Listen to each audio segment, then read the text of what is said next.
चलिए नमस्कार, आदाब, सत श्री अकाल की हाल चाल। आप सभी अध्ययन करने वाले मित्रों को आपके ही अपने YouTube चैनल आर्ट्स क्लास पे स्वागत है। और मैं भारती सर पटना बिहार से। आज हम लोग बात कर रहे हैं विद्रोही और राज के ऊपर में, जो कि ये अंतिम वीडियो सीरीज है। और पिछले वीडियो सीरीज में हम लोग अब तक पढ़ लिए थे कि किस तरह से विद्रोहियों के द्वारा उत्तर भारत पे कब्जा हो गई थी। तो चाहे वो दिल्ली हो, चाहे वो मध्य गंगा के मैदानी वाले भागों में भी अगर बात कर ले तो विद्रोही लोग जो है वो आगे आए। पिछले वीडियो सीरीज में आपको पढ़ाए थे कि बहादुर शाह जफर का एक आजमगढ़ घोषणा पत्र आता है। और आजमगढ़ घोषणा पत्र में किस तरह से हम लोग देखे थे कि बहादुर शाह जफर ने, चाहे वो जमींदार हो, चाहे वो व्यापारी हो, चाहे वो जो बुनकर वाले काम करने वाले हो, काश्तकार लोग हैं, उन सबको इकट्ठा करने के लिए आजमगढ़ घोषणा पत्र में वो बहुत बाखूबी ढंग से उनके दिल छू देने वाली जो बातें हैं, जो भी अंग्रेजों के काल में तकलीफें हैं, उन सबको ब्याह किए। और नीचे में एक लाइन अपना लगाते थे कि फाइनली अगर आप विद्रोह में साथ देंगे तो अगर विद्रोह सफल हो जाता है तो आपको क्या राहत मिलने वाले हैं। यानी अगर बात कर ले तो अगर आप विद्रोह में लड़ते हैं तो आपको नाफा और नुकसान जो है वो भी बराबर का होगा। तो काफी सारे लोग जो है वो अपनी इज्जत को लेकर के, अपने धर्म को लेकर करके और ये सार्वजनिक भलाई को लेकर के कह सकते हैं कि ये लड़ाई जो थी वो छिड़ गए थे। और हम लोग देख लिए अब तक कि किस तरह से अंग्रेज अपने घर बार बचाने में लगे हुए हैं। आखिर एक बात आता है कि जब विद्रोही इतना पावरफुल थे, विद्रोही सभी जगह कब्जा कर लिए, तो फिर अंग्रेज कैसे अलग अलग जगह पे अपना हुकूमत जो है फिर से दोबारा स्थापित कर लेता है। आइए आज के वीडियो सीरीज में उसी को देखते हुए और 1857 की क्रांति का पूरा जो व्याख्यान है आज हम लोग इस वीडियो सीरीज में स्थगित कर देंगे। ठीक है, इसके से संबंधित जितने भी क्वेश्चंस होते हैं वो आपको करा दिए गए हैं। अगर कुछ छूटा भी प्रश्न होगा उसको भी हम करा देंगे। तो आज के सेशन को हम लोग शुरू करते हैं। आप लोग अब तक पढ़ लिए हैं कि चाहे वो इलाका भारत का दिल्ली हो, चाहे वो लखनऊ हो, चाहे वो कानपुर हो, इन तीनों प्रमुख शहरों पर विद्रोहियों का जो है वो कब्जा हो गया था। लेकिन आज हम लोग फाइनली पढ़ेंगे दमन कि अंग्रेज कैसे एक एक कर करके और सभी जगह पे वहां के विद्रोहियों को कुचल देता है और फिर से अपना दोबारा साम्राज्य स्थापित कर लेता है। तो ये ध्यान में रखेंगे। अब कहते हैं कि 1857 में जो इतना हमको विवरण मिला पढ़ने के लिए, उससे एक बात तो पता चलता है कि मौजूदा जो विवरण है ना सर, जितना भी हमको विवरण डिस्क्रिप्शंस मिले हैं, इससे एक बात पता क्या चलता है कि विद्रोहियों को अंग्रेज कुचल दे ये इतना आसान भी नहीं था। ध्यान में रखेंगे, कुचलना अंग्रेजों के लिए जो है आसान नहीं था। क्या कुचलना? तो विद्रोहियों को कुचलना। अब इस कड़ी को अगर आगे देखें तो ध्यान में रखेंगे, कहते हैं कि उत्तर भारत में अंग्रेजों ने अपनी सत्ता स्थापित करने के लिए एक टुकड़ियों को यो क्या भेजा, तो उत्तर भारत की ओर वो रवाना किया। लेकिन इसी दौरान ध्यान से सुनेंगे, अंग्रेज विद्रोह को काबू में करने के लिए अब तरह तरह के कई अलग अलग जो है वो कानून बनाना शुरू कर दिए। इसमें से कुछ कानून के बारे में अभी हम लोग जानेंगे। कहते हैं कि उत्तर भारत में फिर से अपना कब्जा करने के लिए एक सैन्य टुकड़ियां काफी भर भर करके ये उत्तर भारत में भेजी। वहां पे जो विद्रोही लोग, उत्तर भारत का मतलब आप दिल्ली समझिएगा, वहां फिर से अपना साम्राज्य स्थापित करने के लिए। इस दौरान कहते हैं कि मई और जून में, ये दो बातें ध्यान में रखेंगे, मई और जून 1857 की बात कर ले तो इस समय में उत्तर भारत के लिए खास करके विद्रोह को दबाने के लिए अलग अलग कानून आए। और इसी कानून में एक कानून आपको याद रखना है जिसको कहते हैं मार्शल लॉ। याद रखेंगे कौन सी लॉ? Martial law. ये मार्शल लॉ में हुआ क्या सर कि सैन्य को और भी ज्यादा पावर दे दी गई। और पावर, जैसे पहले छोटे छोटे सिपाही लोग जो थे ना, वो उतना पावर नहीं थे। जब तक आगे के ऑफिसर से अगर कुछ बातें नहीं आ जाता तो बिना ऑर्डर के कुछ नहीं करना है। लेकिन अभी अंग्रेज एकदम फॉर्म में आ गया और अंग्रेज एकदम छोटे छोटे भी जो सिपाही है, अफसर तो दूर की बात है, एकदम छोटे छोटे जो अंग्रेजी सिपाही है उनको भी पूरा पावर दे दिया कि अब बिना ऑर्डर के जहां देखो जिस पे शक हो जाए उसको एकदम मार दो। समझ बात ना?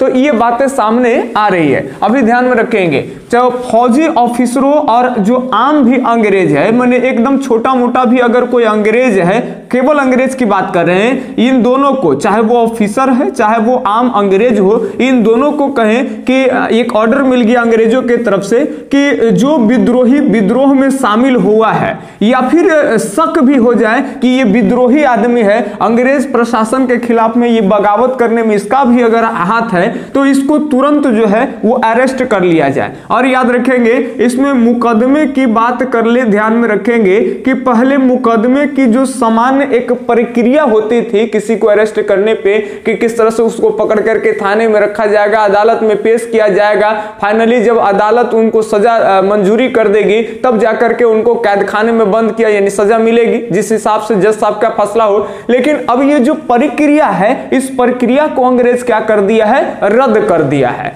तो इसके बाद ध्यान में रखेंगे, कहने का मतलब, और ये भी स्पष्ट कर दिया अंग्रेज, एकदम देखो पूरा एकदम फॉर्म है उत्तर भारत में, अंग्रेज कह रहा है क्या, ये स्पष्ट कर रहा है क्या कि अब हर एक विद्रोही को अनाउंस कर दो कि अगर वो विद्रोह का हिस्सा बनता है, विद्रोहियों में साथ शामिल होता है, विद्रोह में अगर वो हिस्सा लेता है, तो ऐसे व्यक्तियों के लिए एक ही सजा है और सजाए मौत। ये याद रखेंगे, अंग्रेज ने उत्तर भारत में विद्रोहियों का दमन करने के लिए ये आम नागरिकों को कह रहा है, चेता रहा है कि अगर आप विद्रोह में देखे जाएंगे तो अब अंग्रेजी प्रशासन में एक ही सजा मिल सकती है, वो है सजाए मौत। अगर किसी को शक भी है तो एक अंग्रेज के छोटे से आम जो ऑफिसर तो दूर की बात हो, आम जो अंग्रेज के जो व्यक्ति होंगे वो भी किसी भारतीय जो जिन पे शक लगेगा उनको पकड़ लेंगे और बिना कोई प्रक्रिया को उनको अलग अलग तरह के सजा दे सकते हैं। यानी उत्तर भारत में एकदम खतरनाक कदम जो है अंग्रेज उठा लिया है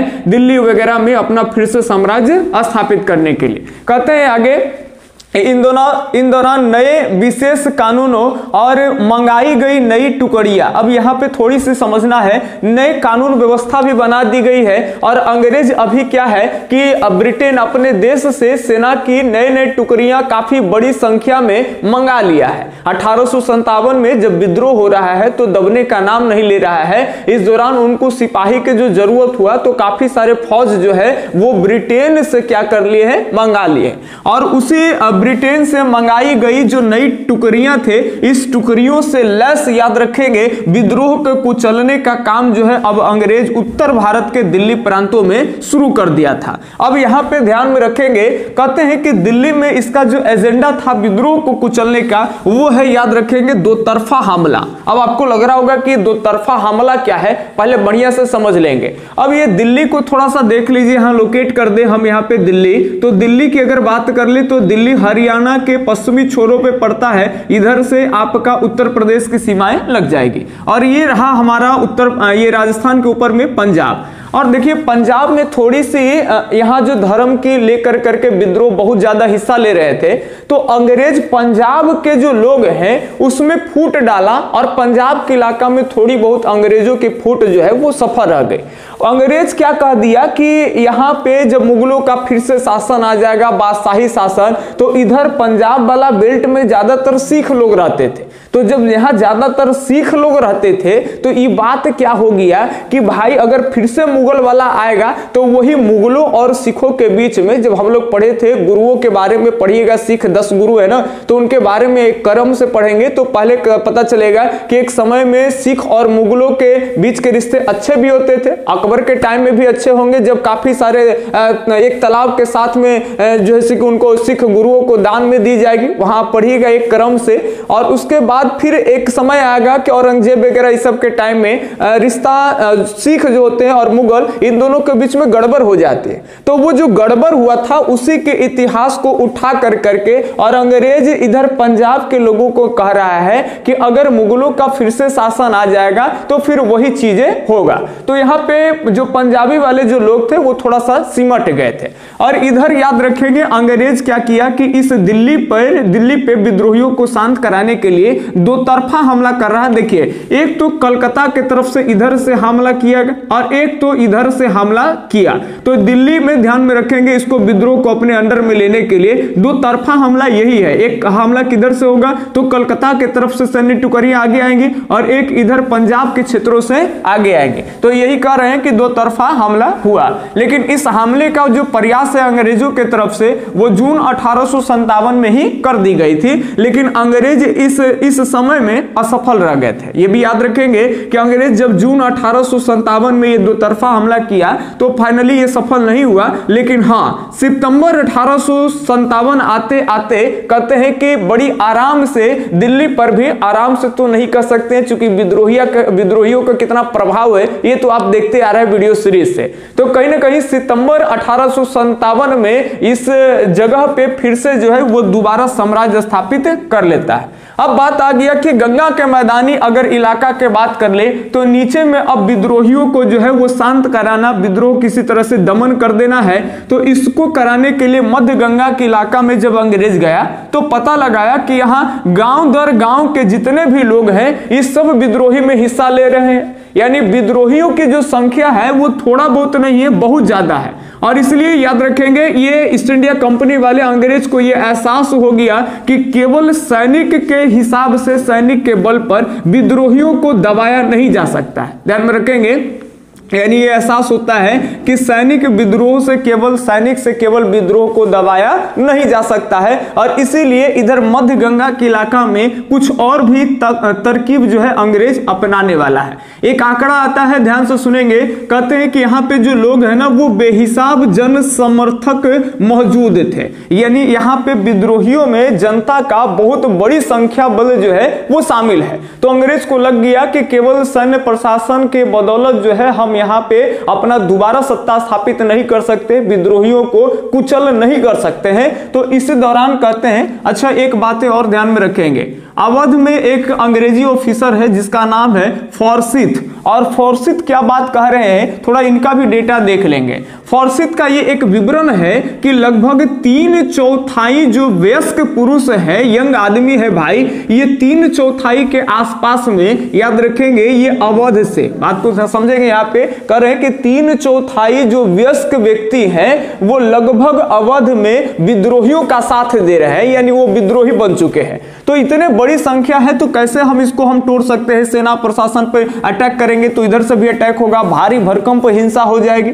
इसी दौरान कहते हैं फाइनली जा करके मार्च 1858 में अवध वगैरह का जो क्षेत्र है उसको भी अंग्रेज जो है वो नियंत्रण में कर लेता है। अब इसमें करने की बहुत सारी प्रक्रिया है, थोड़ी सी अभी यहां समझेंगे तब समझ में आएगा कि कैसे अवध के इलाका में भी जीतेगा। जिस अवध के बारे में आपको मालूम होगा कि तालुकदारों की किला जो है अंग्रेज तोड़ दिया था और तालुकदारों में भी आक्रोश हो गए थे, तालुकदार भी अंग्रेज से खफा थे। तो तालुकदार लोग भी जो अवध के जो शासिका है, शासिका कह सकते हैं जिसका नाम है बेगम हजरत महल, और बेगम हजरत महल के साथ में खड़ा हो जाएगा तालुकदार लोग। तो कहीं ना कहीं तालुकदार है या फिर जमींदार है, ये सबका सपोर्ट मिल रहा है बेगम हजरत महल के। और अवध की अगर राजधानी की बात कर ले तो लखनऊ है और वहां से बेगम हजरत महल भी लड़ेंगे। तो यहाँ पे याद रखेंगे इस एक जंजीर को, एक चयन को, जो हम लोग देखे कि तालुकदार है, जमींदार है, नवाब वगैरह है, इस चयन को तोड़ने के लिए अंग्रेज बड़ा बढ़िया बुद्धि लगा दिया कि जिसके बारे में हम लोग पिछले घोषणा पत्र में भी हम आपको पढ़ाए थे कि हमारे यहाँ घोषणा पत्र आ रहे थे, वो अलग अलग जगह पर भी घोषणा पत्र कुछ आए, या तो नवाबों की तरफ से आए या फिर जो उन राजकुमार थे उनके तरफ से आए, या तो वो खुद करवाए थे घोषणा, या तो उनके नाम पे घोषणा कराया जा रहा था। तो इस दौरान याद रखेंगे इस कड़ी को तोड़ने के लिए अंग्रेज बहुत बढ़िया उपाय लगा लिए। अभी आपको रिपीट हो जाएगा। ये कहें कि जो जमींदार होते थे, अब ये जमींदारों को अंग्रेज एक लोभ दे रहे हैं। क्या दे रहे हैं कि आपकी जो जागीरें हड़प ली गई थी, जो जागीरें आपसे छीन ली गई थी, अब वो जागीरों को आपको लौटा दिया जाएगा। अब याद कर लीजिए कि बहादुर शाह जफर के घोषणा पत्र में जमींदारों के भाग 1 में ही जमींदारों की चर्चा हुई थी और जमींदारों से कहा गया था कि आपको एक छोटा भी नौकर जो एकदम जो खाने पीने लायक नहीं हो, अगर वैसे नौकर भी अगर आपके बारे में अगर कुछ भी अगर मुकदमा दर्ज करा जाए तो उस मुकदमा के बल पे आपको बेइज्जत बाइज्जत जो होता है वो अदालत में घसीटा जाता था और तरह तरह की बातें कही गई। तो कहीं ना कहीं बहादुर शाह जफर के फेवर में जमींदार लोग चले गए थे।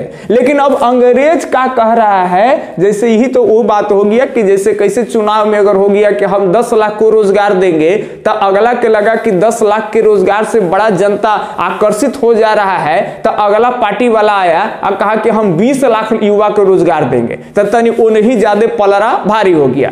तो उसी तरह से बहादुर शाह जफर कहा रहा था कि जमींदारी में थोड़ा सा लगान वगैरह ये सब जो होगा वो हल्का होगा, हम आपको स्वतंत्र रूप से राज करने का अधिकार भी देंगे जब हम बादशाही शासन आ जाएगा तब। याद करिए पिछले वीडियो में पढ़ाए थे। अब यहाँ अंग्रेज वही काम कर रहा है कि तू बाद में देगा, हम अभी जागीर क्या कर देंगे तो लौटा देंगे। तो जमींदार फिर से कहां भागे लगेगा, तो अंग्रेज के तरफ में। अब ध्यान में रखेंगे, इसके अलावे कहते हैं कि जो विद्रोह किए जो जमींदार ऐसे थे जो अंग्रेजों की बात में नहीं आए, तो जो विद्रोह किए या विद्रोह करने वाले हैं उनको याद रखेंगे जागीरों से अंग्रेज क्या कर दिया, वे दखल कर दिया। और थोड़ी सी जमींदारों के बीच में भी फूट हो जाए, इसीलिए यह क्या कर रहा है कि जो अंग्रेजों के वफादार जो जमींदार थे उनको इस समय में क्या कर दिया कि वो इनाम दे करके और पूरा सार्वजनिक रूप से वो घोषणा कर दिया कि फलाना जमींदार को इनाम मिला है, सम्मानित एकदम अंग्रेज कर दिया, ताकि जो जमींदार है उन दोनों सभी जमींदारों में क्या रहे, फूट रहे। तो ये काम अभी कर रहा है। साथ साथ कहते हैं कि जो जमींदार ना तो उनके वफादार थे और ना तो उनकी बातों को माने, तो वो लड़े और जब लड़े तो लड़ते लड़ते या तो मारे गए या फिर कुछ ऐसे भी जमींदार थे जो जब लगने लगा कि हम हार जाएंगे तो वो भाग कर करके और इस मध्य गंगा का जो भाग है इलाका, इस मैदानी वाले इलाका से भाग करके इधर ऊपर साइड में नेपाल चले गए। और नेपाल में जब गए तो कहते हैं उनके बारे में बुक्स में आपके लिखा हुआ है कि वो बीमारी और भूखमरी के कारण वो मर गए। ध्यान में रखेंगे। तो ये दौर था और कहते हैं कि इस परिस्थितियों के परिणाम स्वरूप फाइनली मार्च 1858 में जाकर के अंग्रेज ने इन सभी इलाकों पर भी अपना कब्जा कर लिया।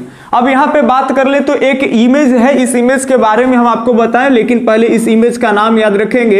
इसका नाम पहले ध्यान में रखेंगे। एक चित्रकार है जो इस इमेज को बनाए हैं, चित्रकार का नाम है टॉमस जॉन वार्कर। आप ये लिख सकते हैं कहीं पे।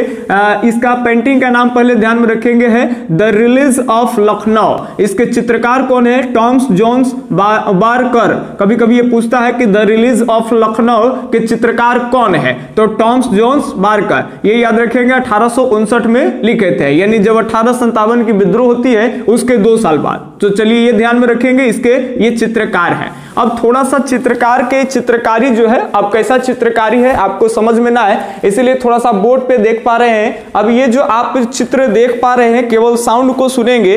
कहते हैं कि इस समय में हुआ क्या था कि ये जो चित्रकार चित्र पहले बढ़िया से देख लिए। चलिए अब फोटो जब आप देख लिए हैं तो उस फोटो में क्या है कि काफी सारे याद रखेंगे ईसाई लोग हैं और ईसाई को याद रखेंगे। यहाँ पे लखनऊ की बातें कही जा रही है कि लखनऊ में ईसाई लोगों को एक जगह इकट्ठा, सुरक्षित जगह पे इकट्ठा कर दिया। और ये करने का काम कौन किया है, तो वहां का लखनऊ का जो कमिश्नर था जिसका नाम है हेनरी लॉरेंस, और हेनरी लॉरेंस के द्वारा ही लखनऊ में कुछ ईसाइयों को इकट्ठा किया गया सुरक्षित जगह पे। जब विद्रोही लोग जो है, चूंकि इस दौरान हुआ क्या था ना कि अंग्रेज तरह तरह के पेंटिंग बनवा रहे थे, और पेंटिंग बनवाने में क्या कर दिए कि कुछ अंग्रेजी जो जिसे अंग्रेज जो जहां जहां विद्रोह दबा रहे थे तो उनको एक नायक के रूप में छवि दे दी गई, जिससे विद्रोहियों में ज्यादा गुस्सा हो गया। तो वो लखनऊ वगैरह पे जहां पे ईसाइयों का ढेर था वहीं पे वो क्या कर लिए, वो घेर लिए ईसाइयों को। तो वहां ध्यान में रखेंगे तो वहां का जो कमिश्नर है जिनका नाम हेनरी लॉरेंस है, ये कई ईसाइयों को इकट्ठा कर करके और बेहद सुरक्षित रेजिडेंसी में ले जाकर के उनको रखे और उनकी रक्षा किए। लेकिन कहते हैं कि इस रक्षा के दौरान ही हेनरी लॉरेंस जो है वो मारे जाते हैं। अब यहां से एक प्रश्न हेनरी लॉरेंस से आपका 12th में आता है ऑब्जेक्टिव्स में, कि आपसे पूछेगा कि लखनऊ का चीफ कमिश्नर कौन है। और जो आपका गोल्डन का पासपोर्ट है, कई बच्चा गोल्डन पासपोर्ट रटते रहता है, तो गोल्डन के पासपोर्ट में वहां पे ये आंसर भी गलत है, ये भी ध्यान आपको रहेगा। तो वहां पे जैसे ही आपसे पूछे कि लखनऊ का 1857 के क्रांति के दौरान लखनऊ का चीफ कमिश्नर कौन था, तो हेनरी लॉरेंस। लेकिन याद रखेंगे ईसाइयों की रक्षा के रूप लेकर करके फाइनली ये मारा गया। लेकिन एक याद रखेंगे, इनके रक्षा के लिए फिर एक व्यक्ति आए जिनका नाम है, ये याद रखेंगे, कर्नल इंग्लिश के नेतृत्व में ये जो इकट्ठा किए गए जो ईसाई थे, इनकी क्या की गई, रक्षा की गई। तो इस तरह से हम लोग देखें।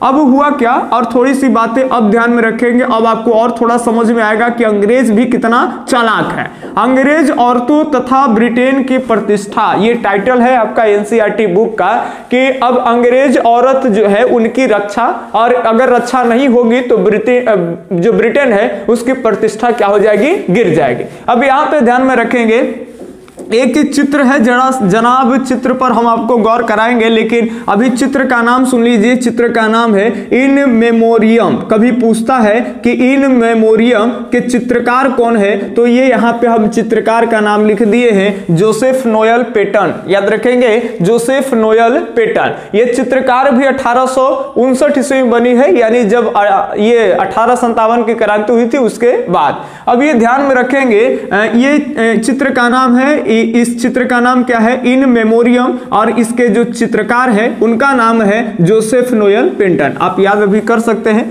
अब यहाँ पे अब आप थोड़ी सी चित्र को देखिए और हमारी बातों को आप बढ़िया से सुनते जाइएगा। ये जो चित्र है जनाब, आप जब चित्र देख रहे होंगे तो इसमें देख रहे हैं आप कि काफी सारे औरत जो है वो एक साथ हैं, उसमें बच्चे भी हैं, और सभी बच्चे जो हैं और औरत भी हैं। उसके आप थोड़ा सा बैक में देख पा रहे होंगे कि कुछ अंग्रेजी जो सिपाही भी हैं वो भी हैं। और कहीं ना कहीं अब औरतों की रक्षा की बात आ गई थी। ये जो इमेज है वो ब्रिटेन के अखबारों में छापा जा रहा है, ध्यान में रखेंगे। और जब ब्रिटेन के अखबारों में छापा जा रहा है तो वहां की जो जनता है, उस जनता के में कहीं ना कहीं उनकी जो दशा है वो अलग टाइप की आ रही, प्रतिक्रिया कुछ अलग आ रहे हैं। वहां के जितने भी लोग हैं कहीं ना कहीं इस इमेज को देख कर करके और ब्रिटेन की सरकार से वो मांग कर रहे हैं कि जो भारत में हमारी औरतें और जो बच्चे हैं उन पे तरह तरह के जुल्म ढाए जा रहे हैं, उनकी रक्षा करिए। तो वहां ये मासूमियत दिखाई जा रही है। इस तरह के चित्रों को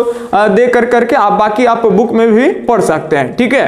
तो चलिए ध्यान में रखेंगे, इस तरह से चित्र देख कर करके, और कहीं ना कहीं ये ईस्ट इंडिया कंपनी चाहती है कि ब्रिटेन के तरफ से भी हमको सपोर्ट वगैरह मिलता रहे। इसके अलावा एक चित्र और आप देख पा रहे होंगे, और इस चित्र के बारे में थोड़ी सी बात आपको बता दे कि ये चित्र जो है वो मिस व्हीलर का चित्र है। इस चित्र में जो लड़की है वो मिस व्हीलर है, और ये कानपुर का एक इमेज है। यहाँ पे आप देखेंगे कि आप एक लड़की को देख रहे हैं कि जिसके हाथों में बंदूक है, और उसके अगल बगल जो लोग हैं वो तलवार लिए हुए ऐसे लग रहे हैं जैसे इस लड़की के ऊपर में आक्रमण कर रहे हैं। और साथ जड़ी जनाब थोड़ा सा नीचे देख लीजिए आप कि नीचे में एक बाइबल भी इसमें दिया गया है, और ये चित्र बना कर करके अंग्रेज ये दर्शाना चाहता है। अब यहां ध्यान सुनेंगे, अभी जो हम लोग देखे कि एक लड़की है, और लड़की जो है वो गोली लेकर करके और अपनी रक्षा करने के लिए दूसरों को मार रही है, और बगल में उसके नीचे गिरा हुआ है बाइबिल। और आप जानते हैं जब बाइबल की बात आ जाएगी